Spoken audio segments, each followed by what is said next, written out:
AMK 선동대! 안녕하십니까 투쟁하는 동지 여러분, AMK 선동대입니다.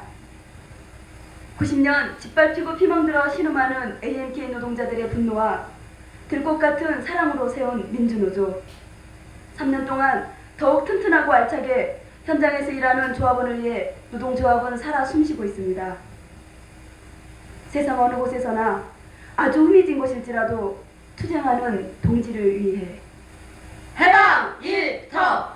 지금 들으신 소리는 1990년대 구로공단에서도 노동자 탄압으로 악명이 높던 AMK라는 회사의 민주 노조원들이 남긴 카세트 테이프를 재생한 당시의 생생한 소리입니다. 현미경에 코를 막고 와이어를 감는다. 이제는 익숙한 손놀림으로 작은 코아의 몸뚱아리를 가늘지만 질긴 구리 세 줄로 사정없이 감아댄다. 그러기를 3년. 작업 종료를 알리는 부젓소리에 놀라 내 몸 같은 현미경을 밀어놓고 작업으로 긴장된 몸을 풀라치면 노동에서 해방된 몸뚱아리가 반란을 한다. 침침하게 아려오는 눈동자는 총기를 잃은 지 오래다. 목줄기에서부터 굳어오는 통증은 끝내 허리를 공격해 오야 말고 퉁퉁 부어오른 발은 구두의 속박을 벗어내지도 못한 채 공장문을 나선다.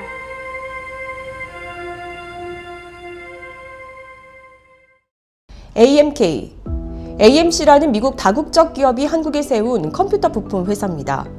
한국의 임금 수준이 낮았던 1968년 한국에 진출해 춘천과 청주, 구로에 공장을 두고 있었습니다. AMK의 노동 탄압이 얼마나 극심했는지는 이미 몇 차례 보도한 바가 있으니 못 보신 분들은 살펴보시면 좋겠는데요. 당시 상여금을 깎아 임금을 낮추는 수법을 쓰고 노노 갈등을 촉발시키고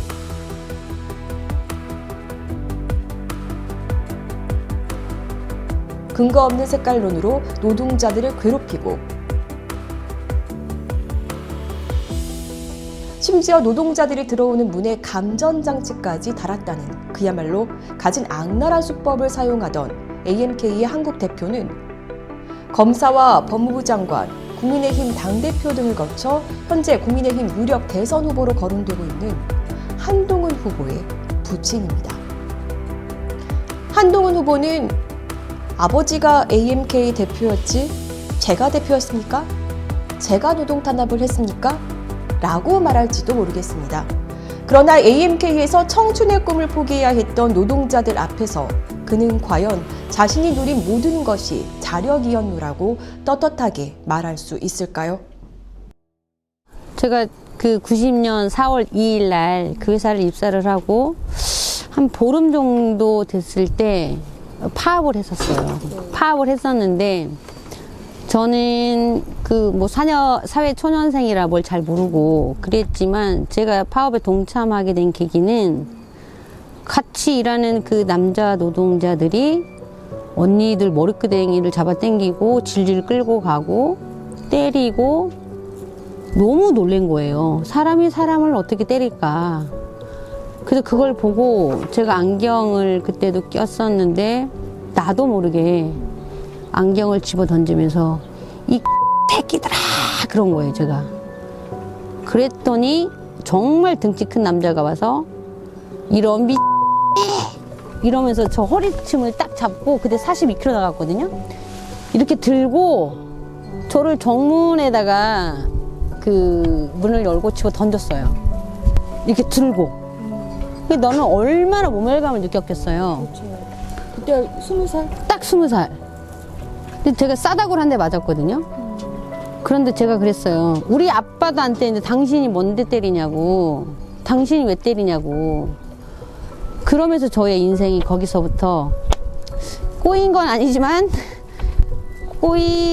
어찌 보면 또 꼬일 수 있는 제가 꿈꾸고 있던 세상을 살지 못하고 다른 길로 접어들었던 계기가 된 거죠. 누군가는 괴롭힘을 당하며 탄압을 받으며 삶이 바뀌어갈 때 한동훈 후보는 노동자들의 고혈로 이룬 부로 각종 엘리트 코스를 밟으며 지금의 자리에 와 있음 절대 부인할 수 없을 겁니다. 기억나세요? 한이남, 한무남? 기억나죠? 가끔 얼굴이 약간 혼잡잡했어요. 그리고 약간 대머리였고 곱슬머리였었던 기억이 나요. 우리는 현장에 다 코박고 열심히 납땜을 했어요. 그러니까 그 사람을 쳐다보거나 이러진 않는데 전 쳐다봤어요. 뭐 사장 왔다고 쳐다보지 마세요 막 이러거든요. 근데 난 쳐다봤어요. 어떤 사람이 날 저렇게 힘들게 할까? 어떤 사람이 저렇게 노노 싸움을 시키는가? 뻔히 다 알고 있을 텐데 계속 하는 저 사람은 도대체 누굴까? 어떤 인간일까? 쳐다봤죠. 그래서 인상이 딱 남는 거예요. 기억해야 되겠다는 생각이 나는 딱 들었어요. 그래서 기억을 하는 거예요. 그렇게 했던 사장, 한국 사장의 아들이 한동훈이라는 거를 그래서 아셨어요? 우연히 유튜브를 보고 알았는데 어느 날 사장 아들이 똑똑한데 고시 합격했다더라. 그런 소문이 있었어요. 회사 내에서. 회사 내에서. 그래서 딱 저는 들었던 생각이 와 나는 꿈을 접고 이렇게 코박고 납땜을 하는데 어느 집 자식은 참 그 나이에 최연소로 고시에 합격하는구나. 참 누구는 그렇게 살고 누구는 꿈을 접고 이렇게 사는구나. 되게 화가 났었죠. 2000년도에 한국에서 철수한 AMK. 회사가 어려워진 이유는 노동조합 때문이라고 했었지만 1998년 조세심판원 결정문을 살펴보면 90년대 악랄하게 노동자들을 탄압할 당시에도 미국 주주들은 한 해 120억 배당 잔치를 했던 사실이 확인됩니다. 그 회사는 어려워서 뭐 정리됐다고 하지만 그 당시에도 보니까 한무남 씨는 뭐 땅도 사두시고 건물도 사두시고 그러니까 어마어마하게 부를 축적했더라고요. 어렵다 아껴 써라. 물건 아껴 써라. 그 물건이 하나부터 휴지까지 다 미국에서 온 걸로 알고 있거든요. 그 물건도 아껴 써라. 우리 어렵다 그랬거든요. 그 물품도 잘 주지 않았었어요. 그러니까 일종의 배급을 해주는데 그 쓰는 물건들을 갈수록 조금씩 주는 거예요. 그럼 한 번에 더 닦게 되고 그 화학물질 닦은 거 또 닦게 되고 또 닦게 노출이 되는 거잖아요. 근데 저는 그렇게 부를 축적하고 있었던 거였죠. 우리는 그렇게 병들게 하고 저는 축적을 하고 있었던 거죠. 한동훈 후보가 등록한 재산은 2024년 기준 약 39억 원입니다. 한 후보는 모친의 재산 신고 고지는 거부했습니다. 모친 허수홍 여사의 부동산 자랑에 대해서는 정말 할 말이 많지만 우선 한동훈 후보의 등록된 재산 중에서도 부동산을 중심으로 몇 가지만 살펴보겠습니다. 한 후보는 본인과 배우자 공동 명의로 서울 서초구의 상품 아파트 21억 1천만 원, 본인 명의로는 경기도 부천시 상가 11억 6천만 원, 서초구 오피스텔 3억 1천만 원이 있다고 신고했습니다. 그런데 한 후보는 이를 모두 전세를 주고 본인도 전세를 살고 있다고 신고했습니다. 강남구 도곡동 타워팰리스 전세 보증금은 16억 8천만 원입니다. 그런데 이들 부동산 가격은 모두 공시지가 기준입니다. 실거래가와는 차이가 꽤 클 것으로 보이는데요. 특히 한 후보가 소유한 부천시 건물. 아무래도 여기는 전반적으로 좋아질 수밖에는 없어요. 여기 대장동 도시거든요. 대형팀 도시하고 그리고 여기가 종합공장 개발이에요. 이쪽이 쫙 대장동 도시하고 연결이 돼서 개발이 되는 거거든요. 2017년 실내 경마장에 폐업하고 온갖 호재가 몰린 지역이 됐습니다. 인근에 초등학교가 위치해 있고 주변 대단위 아파트 단지가 건축 중입니다. 2023년 걸어서 3분 거리에 원종역이 들어섰고 올해 6월에는 인근의 대장 홍대역도 착공될 예정입니다. 지난해 6월 취재 당시에도 인근 부동산 중개상인들은 한동훈 후보의 건물 가치가 40억 원은 웃돌 것이라 전망했는데요. 더 오를지도 모르겠습니다. 그런데 이 건물 2004년 부친 한무남 씨로부터 상속받은 건물입니다. 이 밖에도 한동훈 후보는 춘천시 사북면 인남리 소재 전과 대지를 부친 한무남 씨로부터 상속받았습니다. 그리고 2018년 매각했습니다. 특이하게도 해당 토지에 있던 건물은 한동훈 씨의 매형인 박모 씨가 매입했다가 다시 한동훈 씨의 모친이 매입하는 방식으로 소유권이 가족 안에서 돌고 돌았는데요. 만약 한동훈 후보가 2002년 한무남 씨로부터 춘천시 소재의 부동산을 상속받았다면 중과세를 피하지 못했을 것이기 때문입니다. 네, 한동훈 후보는 이미 1998년 4월 자신의 첫 아파트를 소유하기 시작했습니다. 그것도 서초구 잠원동에 말입니다. 당시 한 후보는 한국 나이로 26세였습니다. 2022년 한동훈 후보가 법무부 장관 후보자 검증을 받을 당시 해당 아파트 매입이 딱지 거래에 의한 것이라는 의혹이 일었습니다. 매매 당시 후보자 어머니가 근저당권을 설정하면서 편법으로 증여한 것이 아니냐는 지적이었죠. 신반포 청구 아파트 편법 증여 혹은 명의신탁 의혹에 관해서 질문을 하려고 합니다. 2000년 7월경에 잠원동에 청구 아파트로 전입이 되셨어요.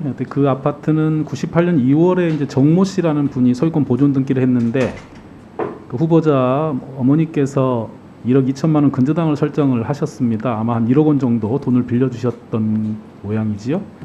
근데 바로 7일 한 달 만에 이제 후보자가 매매 계약을 체결한 것으로 돼 있고 4월 8일 날 등기가 이전이 됩니다. 그런데 그 근저당권이 또 4월 27일에 또 금방 해지가 돼요. 결국은 후보자가 이 아파트를 매입하면서 실제로 돈을 지급을 했는지 어머니로부터 편법 증여를 통해서 아파트를 매수한 것은 아닌지 아니면 그 명의를 빌려준 이른바 명의신탁을 한 건 아닌지 이런 의문이 듭니다. 특히 이제 이 아파트의 경우에는 당시 서울 거주 무주택 세대주만 조합원이 될 수 있는 아파트였다 이런 기사가 오늘 좀 나왔어요. 그러자 한 후보는 당시에 이렇게 답변했습니다. 모았던 돈과 부친께서 세금을 내면서 증여를 해준 것이다. 당시에 제가 기억나는 것은 1억 원대 초반, 1억 2, 3천 이 정도였던 것으로 기억하고요. 당시에 제가 그 전에 저희 부친께서 여러 차례 제가 나중에 공직 생활하거나 그럴 때 조금 떳떳하게 하라고 세금 범위 내에서도 주셨고 그리고 세금을 내면서도 저한테 여러 차례 증여해 주신 상태였었습니다. 그렇기 때문에 그 정도 돈을 제가 갖고는 있었던 상황이고요. 제가 이것이 첫 번째 집입니다. 그걸 가지고 이제 집을 이제 전전해서 팔고 사고 이렇게 해왔는데요. 영천에서 제가 군대에서 훈련 가고 들어갔을 시기입니다, 정확하게. 그래서 모친께서 이 매매 절차라든가 등기 절차 전체적으로 좀 도와주시고 대행해 주셨던 거 분명하고요. 사법연수원 급여로만 했다는 뜻은 당연히 아니고요. 그리고 또 한동훈 후보는 용인시 처인구 토지도 상속받았는데요. 특이하게도 부친이 아닌 백부로부터 받았습니다. 또 해당 토지에 있던 건물은 한동훈 씨의 백부가 한동훈 씨 어머니에게 상속했는데 아무래도 한 후보의 부친 한무남 씨의 차명 부동산이었던 것으로 보이죠. 이들 토지와 건물은 모두 2017년 11월 매각했습니다. 평생 검사만 했던 한동훈 후보가 자산을 모을 수 있었던 비결, AMK 노동자들의 고혈과 그 눈물과 무관한 걸까요? 그런 걸 다 알고 있는 한동훈은 마음이 어떨까? 그렇게 핍박받고 온 몸에 납이 가득 차 있는 나를 보면 뭐라고 얘기할까?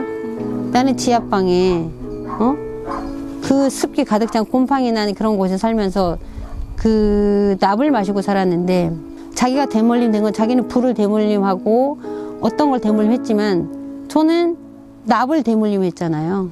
그런 아버지 만나서 물론 그의 잘못은 아니지만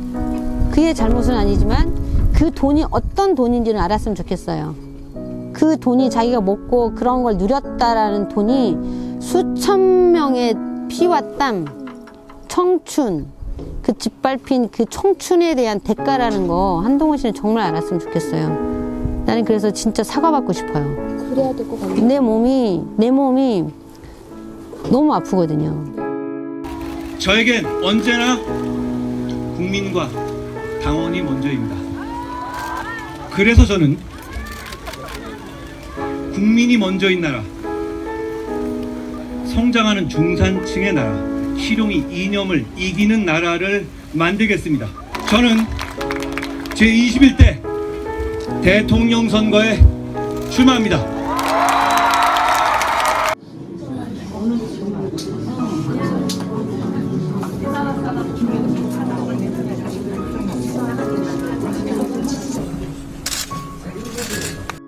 근로자들의 노동의 가치를 제대로 보답받고 보호받을 수